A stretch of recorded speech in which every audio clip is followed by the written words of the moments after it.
Hello and welcome to episode 78 of Board Game Blitz, a proud member of the Dice Tower Network and a podcast about all things board games that you can listen to in less time than it takes to reorganize your entire game collection by box size. Board Game Blitz is sponsored by Grey Fox Games. This week, we ask the question, does size matter? First, we discuss a couple of games we've played recently, like Pandemic Legacy Season 2 and Time Stories Madame. Then, we talk about big games versus small games, and if the size of a box always correlates with the experience within. Finally, we wrap things up with a look at the etymology of the word experience. And now, here are your hosts, Ambie and Crystal.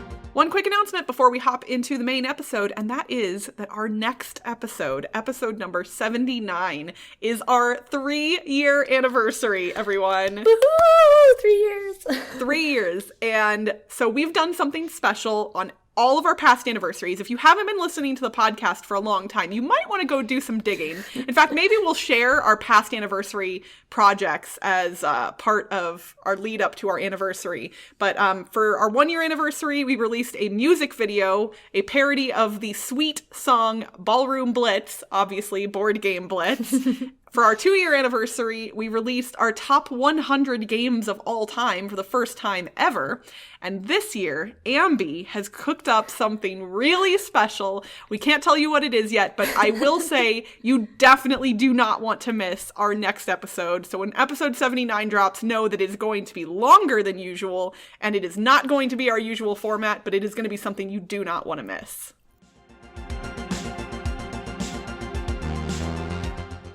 Recently, I started up a campaign of Pandemic Legacy Season 2, which is a cooperative legacy game. I'm going to try not to go over spoilers. I'll just go over what you can read in the rulebook, because in a legacy game, the rules change as you go on, and each game you play, it'll permanently change the game. There's lots of stickers that you put on the rules and board and stuff.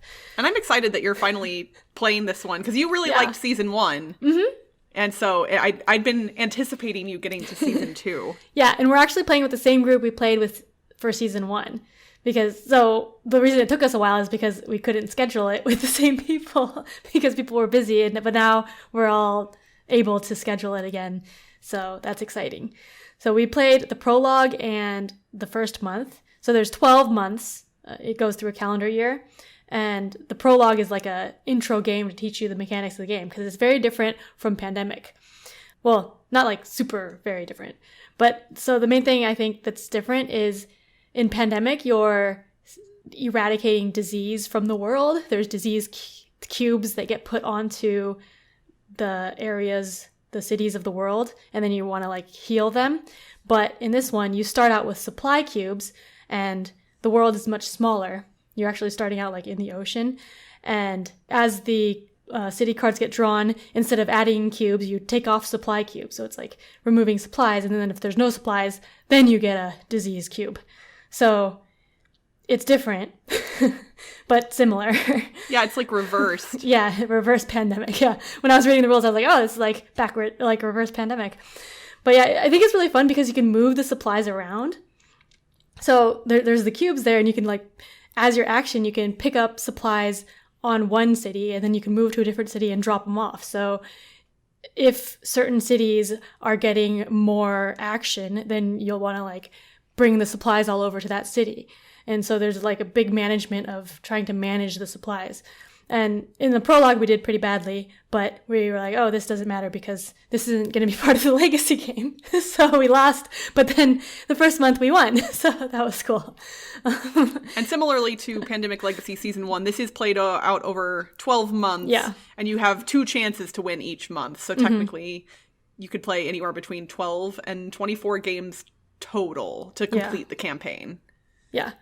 And I remember when you talked about it, you said that you felt like there was more stickering, and I definitely feel like there's more stickers because even in the character creation, so in Pandemic Legacy Season 1, the characters had their jobs like on the card already made, but here the characters are blank cards and you sticker the job on and you sticker a little picture on to make the characters. So that's already 2 stickers extra per character that you're doing. And I really like stickering stuff. It's funny because I don't like putting stickers on things because I feel, I The idea of stickering, but not the act of stickering. Okay. Well, because, like, I always feel like it's just, I can't get it, if I can't get it perfectly on there, then it's bothersome to me. So that's where I don't like it, but I did like that I got to put stickers on things a lot. Yeah. So we were all stickering things. I also ripped a card. So that's another thing in Legacy games. You rip cards when they're used up. In Pandemic Legacy Season 1, we actually didn't rip any of the cards. We just put them in the box and, like, threw it out later. But this is the first time I ripped a card, and it felt good. It was kind of refreshing, yeah. Yeah. So when we played Season 1, the first time I had to rip something, it was tough. And then every time thereafter, it was fun. I was like, oh, we get to rip something? Heck yeah. Because I realized at a certain point, now obviously, I always would kind of pause and just like make sure, because we didn't want to rip something accidentally or make a mistake. But once we knew for sure that a thing needed to be ripped, I was like, gimme, I want to do it. Yeah. So I'm enjoying it a lot. I like the gameplay a lot too. It seems that there's a lot of choices to make and we have to work together, and it's pretty difficult to have to manage all of the cubes, but it's a lot of fun. So that's Pandemic Legacy Season 2. So how many months in are you all? just one. Oh, just the one. So we just did one. Oh, okay. So we'll play again in a couple weeks, I think. Awesome. Well, I'm curious to hear your thoughts as you progress through the campaign. Mm-hmm. Well, I'm going to talk about something spoilery as well.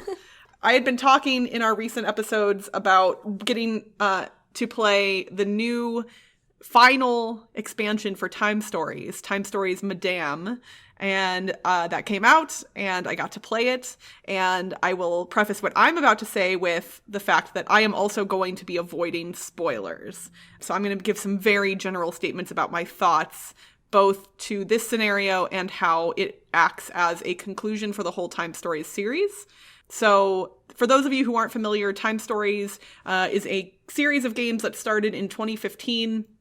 You have a base box that has the primary components, including a game board and some pieces and tokens. But then each expansion for the game or each scenario comes in a separate box, has sometimes new components, but usually just decks of cards that you incorporate into the components from the base game to play out the different scenarios. And this scenario specifically is the very last in the White Box series. They are releasing some new stuff in the near future that they're calling the Blue Box series, and those are going to be standalone games. You won't have to have a base game and then buy the expansions. Each game will just be standalone, supposedly. So I'm curious to know how that's going to go. But overall, Time Stories as a whole has been something I've really loved. There have been scenarios that I disliked pretty strongly for certain reasons, including this last one. There were some mechanical failings in a few of the scenarios, or things that were seemingly broken, and there were things that were actually broken as well. There were typos on some cards in certain scenarios throughout the whole thing, and then specifically in this last scenario, one mistake, although I think it may have been addressed before we got to it, but I can't say specifically what that means. As the scenarios go, story-wise, this one was boring. I mean, not like horrible, but like just kind of meh overall, nothing super exciting. And the meta, meaning like the stuff that you're doing with your like time agency, they're sending you back in time and they're sending you into vessels to do certain things. And the story that's going on in this one was disappointing to me. I do not like how they wrapped up this series of games. I was just super heartbroken, honestly. Aww. I was expecting something better for the last one, and this one was not horrible. It was not, I wouldn't call it the worst we've played, although there were mechanically a couple of things that were like functionally like game design 101 type things that I'm like, oh, you don't put that in a game. Like you just don't kind of things, and just really frustrating. So I would say if you've played all the rest of the scenarios, I would say picking up Madame might be worth it, only because to see how they ended everything, but prepare yourself for potential disappointment, because I don't think that they did the story that they set up justice. And that's kind of a bummer. Yeah, I still have to play the last two scenarios. I mean, overall, I know I sound like a downer, but I think Time Stories as a whole was a very ambitious project. And so I think when I look back on it as a whole, my thoughts will be mostly positive, which is weird considering I'm mad at the ending. Mm-hmm. But the design that went into most of these scenarios and the whole thing as a whole is really quite impressive. Yeah. And what they were able to do, they did mostly very well. So I don't want to like dissuade people from trying out time stories, especially if you buy the base game. That first scenario is one of my favorites. So if you could try that out and you like it, like dig in, play some time stories. It's there are fun. also a ton of fan-made expansions on Board Game Geek. So if you print and play games, you can just print out those fan expansions. And I've heard some of them are really good. I haven't been able to play them all because I don't feel like printing them all right now. But well, and supposedly one of the scenarios that came out this past year was originally a fan expansion, right? Do you know which one that is? I don't know. But I know they were like soliciting people to send in expansions. So I'm not sure which one it was though. Okay. Yeah, because I remember seeing a post on the forums like a year or two ago where people are like, oh, that fan scenario disappeared from the listings. And then like Space Cowboys actually said that one of the last few scenarios was going to be fan created, but I don't remember if that actually happened. I don't know. So maybe somebody can, if they're aware, they can tweet at us and let us know.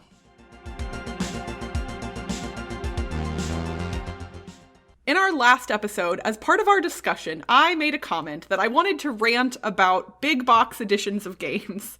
So we took that statement and we've now turned it into a theme for this week's episode. But not just big boxes. We're talking about, does size matter? Meaning, small games, small boxes, big boxes. What does it all mean? And how does the size, the physical footprint of a game correlate to the experience within that box? I think this is a topic that we've never really touched on much before. We've definitely talked about small games that we love, but we've never really talked about like form factor kind of on a broader scale. Yeah, so I think there are a lot of epic games that have big boxes. So lots of times you might associate a big box with an epic game. But I think like it goes one way, but maybe not the other way. So just having a big box doesn't necessarily mean the game is epic. But like a lot of epic games like Gloomhaven or Twilight Imperium, those have big boxes because they have so much stuff in them and they need to have a big box to hold all of that.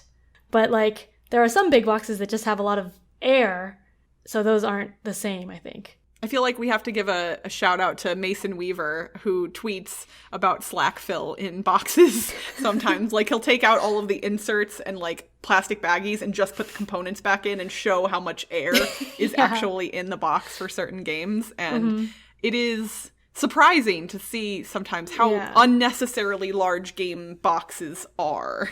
Yeah. Like one good example is Queen Games. They have published a lot of winsome train games, which make the train games. And winsome games they look like prototypes. They come in like clamshell packages, so it's very small, very minimal. But then when it gets published by Queen Games, it's in a huge box, but it's like the same game. So that's an example of where the box size doesn't equate to the game because it's the same game in very different box sizes. Well, it feels like, I could be mistaken, but aside from big box editions, it seems like most of Queen's titles all come in that Ticket to Ride sized box. Is that accurate? I can't think of any that come in a smaller box from them.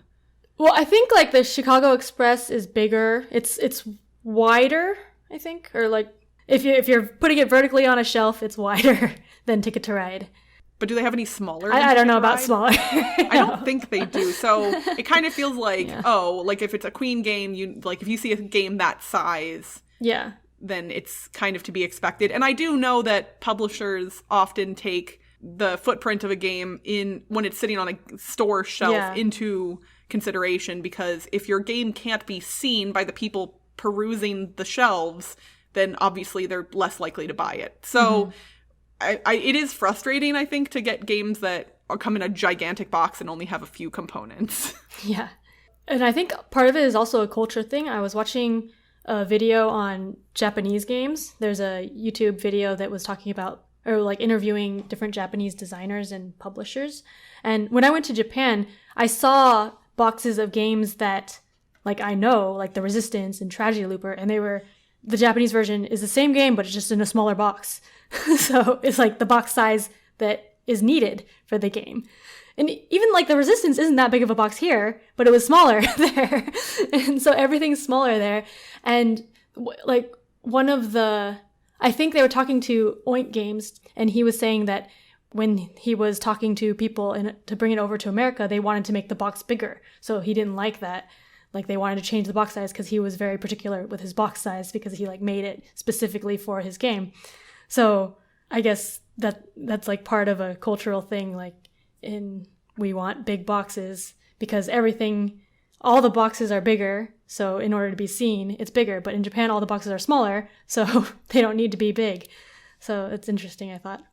Yeah, that makes sense. And obviously, from what I know, I've never been to Japan, but real estate, not just in terms of housing, but real estate for literally everything, there is just less space in general. So it makes sense that publishers in Japan that want their games to be purchased by people who don't have a lot of space to store them, theoretically, they would make smaller games. Yeah. And it's funny because, like, while here in America, I think most people on average have a lot more space to work with, in theory, if you were a game publisher and you made your game smaller, then people would have more space to buy more of your games, theoretically. Yeah. Like, because obviously not everybody is filling their house floor to ceiling with board games. I mean, some of us probably are, but not everybody. No, yeah, like, we were limiting our collection to around like 110 or something before, and then we bought a bunch of small box games like the Oink Games and the Pack of Games, and now we have like 180 games.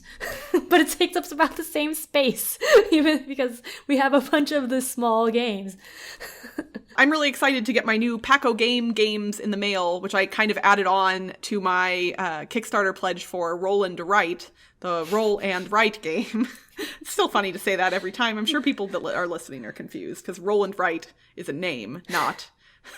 So confusing. Regardless, I owned a few of the Paco games and have lost them, and I don't know where they are. So I'm excited to get the full sets with the cases, and I can keep them in the cases, which makes them slightly less portable, but easier to keep track of. Yeah. It's interesting. I was kind of thinking about this, and here, hold on. First, let me go on my rant, because I said I was going to do it. So, big box games, I have determined I am generally not a fan of, at least for me and my personal collection. I own 3 different big boxes, specifically, so when I say a big box game, I mean a game that originally came in a smaller box and has now been packaged with a bunch of its expansions into a big box edition. The games that I own that are in big boxes are Carcassonne. Carcassonne has had so many different big box editions, that's a whole other story. I have Kingdom Builders big box edition. Could rant about Queen Games Kickstarter practices there. And also unrelated. And the El Grande big box. So I got El Grande. I said this. I got El Grande through the board game cafe that was closing. Still never played my copy of it. I got the Kingdom Builder big box edition through Kickstarter, and while I have played regular Kingdom Builder tons of times in the past and have always considered it kind of in my top 10 or 20 of games, since I got the big box I haven't played it once. And my Carcassonne big box I think I've played once or twice ever. And I've realized that the reason that is for me is because of the psychological problem over choice. And for those of you who haven't heard that term before, it was originally introduced by Alvin Toffler in the 1970 book Future Shock.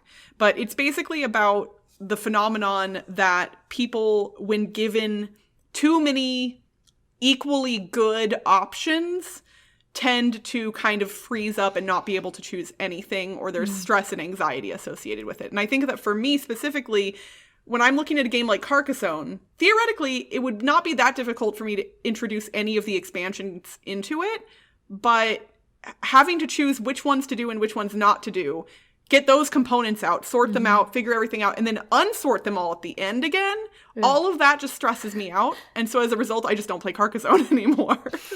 And I know, it's a bummer. So, like, these games, Kingdom Builder is a game that I truly love, and I don't pull it off my shelf anymore because there's too much in that darn box. Wow.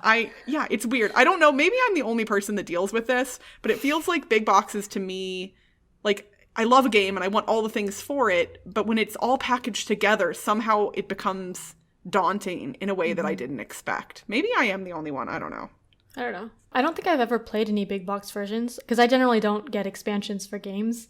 So I wouldn't get the big box version either because I just like the base game is usually good enough for me. But yeah, that seems like having too much stuff. Yeah, that would be tough. Right. Well, and for a moment, I kind of was thinking, well, maybe it would be good for a game convention to have a big box edition. But then you run into the same problem. Yeah. Is the only people that is like if a person wanted to try out just Carcassonne, but it was a big box, then when they open it up, like especially if somebody hadn't sorted things out properly, then you wouldn't really be able to get the experience of just playing Carcassonne. I mean, I know that all the base game tiles are in there, but it's harder to make that happen with a big box edition. So I think even for like a game library, big boxes don't make a lot of sense. It just feels like consumerism has pushed board game publishers. Like we say we want everything. And so they go, okay, here it is all together. And people like me are dummies and we buy it. And then it sits on our shelf collecting dust. So yeah, I don't know. Big boxes don't work for me. And I'm not going to buy any more of them. This is a promise I'm making to myself right now on this podcast. But I think it's even similar with games that aren't big box versions. Like, just games that have a lot of stuff. Like, Gloomhaven has a lot of stuff, and it's kind of daunting, too. Wait, right? It's daunting? I don't know who you could be referring to when you say that Gloomhaven is daunting and something to be avoided, because, you know, I definitely, well, nope, still haven't played mine. So, yeah. I think, honestly, we're just kind of looking at the psychology of Crystal's brain in this episode, and it's getting weird, so... I personally, and I imagine many others as well, we tend to kind of be predisposed to judge a game based on the size of the box it comes in. And I don't think that's obviously the only factor we use to judge a game, but we as humans are wired to form opinions about things, based on a number of factors. And when it comes to board games specifically, for hobby gamers, I imagine there are a number of things that you immediately notice, even if it's not completely conscious. And that could be the size of the box, how the art looks, what the name of the game is, who the designer is, that kind of information. You're all putting together and potentially judging a game. And so when you see a box like Gloomhaven sitting on the shelf at your store, for instance, it looks big and epic and really cool. So I imagine a lot of people, even those who aren't familiar with hobby games, would see that and go, wow, that must be something special. And in Gloomhaven's case, I would say that's probably an accurate guess, even though I haven't played it. I think it helps with Gloomhaven that when you pick it up, it's also very heavy. Because there are some boxes that are big, when you pick it up, it's not heavy. So I think the big box gets you to like start looking at it, and then when it's heavy, it's like, oh, there actually is a lot of stuff in here. So I think like weight, like physical weight of a game is also correlated, or like one of the things that grab you. And conversely, I imagine that there are people, hobby gamers out there, who have discounted small box games because of their size. Even again, and I'm not saying everyone does all of these things consciously. I think a lot of it could be subconscious, but I imagine there are lots of people who have never played a Button Shy game or a Pack-O-Game game, the ones that come in the little gum boxes, because they might think, well, how could a game that small possibly have anything interesting for me? And while, first off, that assumption, obviously, clearly wrong. Like, there's potentially lots of stuff in there, and you don't know until you've tried it. And that's not to say those games are for everybody, but I think you shouldn't discount them just because of their size. But I also think that we make allowances for small games that we wouldn't for bigger ones. The Pack-O-Games are very impressive for their size and are a lot of fun, but they are light games. There isn't a ton of depth there because they are, cards the size of a stick of gum. So I think if those games came in a normal game box, like, and had the same mechanics with just larger pieces and parts, I feel like I might not enjoy them as much, which is weird. Because I'm not saying the mechanics get worse as they get bigger. I just think they are impressive because of their small size. Does that make sense? Yeah, I think that's part of it. For me, I don't know if it affects me as much after I play the game, but it definitely does affect my purchasing decision because I bought a lot of the pack of games and I don't really like a lot of them after playing. Well, like, I've played a few of them and don't really think they're that great. And then some of them I do like a lot, like Shh, which is really hard to say. SHH is, I think that's a really good game. And I like cooperative card games like Hanabi and The Game and The Mind. So I think even if it came in a size that was like that, I would still like it. That's true. And I'm trying to think of the other ones, like Hue, Hue. Yeah, that one I haven't played yet, but I've heard it's good. That one I think would also be good in a larger box. But like something like Dig, the one where your little dog's digging up bones, I feel like if that were a larger box game, that's one of the ones I would be like meh about. But since it's so small and cute and also has dogs in it, I'd love it. But yeah, the small helps with, because it's cheap too. You just buy it. So what's the answer to the question we posited at the beginning of this episode, Ambie? Does size matter when it comes to board games? Yes, it matters some, but it can be dangerous to put too much weight on size. I like the word dangerous. Yes, this is super important.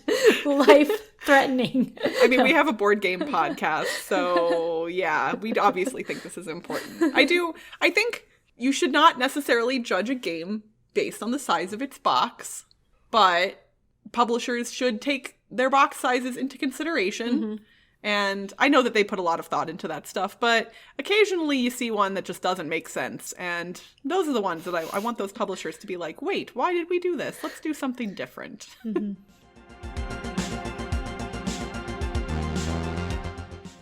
For this week's etymology segment, we're going to look at the origins of the word experience in its noun form. Hold on to your hats because we're going to encounter that weird phenomenon where newer words are used as definitions for older words. Just hop in your DeLorean and fire up the flux capacitor and it'll all make sense. So the English word experience, which means observation as the source of knowledge, or actual observation, or an event which has affected one, originated in the late 14th century. It can be traced back to the old French word expérience from the 13th century, which meant experiment, proof, or experience. There's that whole time travel thing I was talking about. That word came from the Latin word experientia, which was defined as a trial, proof, or experiment, and sometimes knowledge gained by repeated trials. That word came from another Latin word, experientium, which was the present participle of experii, which meant to try or test. That word can be broken down into its roots, ex, meaning out of, and peritus, meaning experienced or tested, which can then be traced further back to the Proto-Indo-European root perio, the suffixed form of the root per, which simply meant to try or risk. In gaming, we often use the word experience to signify the attainment of knowledge or progress, and the definition that lends itself to that, as in a state of having done something and gotten handy at it, originated in the late 15th century. And that's it for this week's Board Game Blitz. Visit our website, boardgameblitz.com, for video and blog content, as well as to get links to all our social media pages. This episode was sponsored by Grey Fox Games. Pre-orders for Reavers of Midgard will be open for another month or so make sure to reserve your copy now. Grey Fox Games. Quality games cleverly crafted. If you're enjoying the show, you can rate and review us on your podcast provider or consider becoming a patron. For as little as $1 a month, you can unlock access to unedited episodes and our private Slack channel, which lets you chat with us and other Blitzketeers directly. Head to patreon.com/boardgamblitz to become a patron today. Our theme song was composed by Andrew Morrow. Technical support provided by Toby Mao. Board Game Blitz is part of the Dice Tower Network. Until next time, it's a small box after all. It's a small box after all. It's a small box after all. It's a small, small box. Bye, everyone. Bye. I backed the, having a brain fart. What's the campaign that I backed that I could add those on to? Give me an A. A. Give me an L. L. Give me an L. L. Give me an I. I. Give me a T. T. Give me an E. E. Give me an R. R. Give me an A. A. Give me a T-I-O-N. T-I-O-N. What does that spell? Alliteration. It's alliteration time, everyone. Last episode, we asked you to retheme a dungeon crawling game for a mythical flying creature that is pretty selfish. What game was that, Ambie? That was Greedy Griffin Gloomhaven. It sure was. All right, so this episode, don't forget, the answer is going to be 3 words, all starting with the same letter. You're going to retheme a game about being silent for a sparkly person who buys things. Good luck, everyone.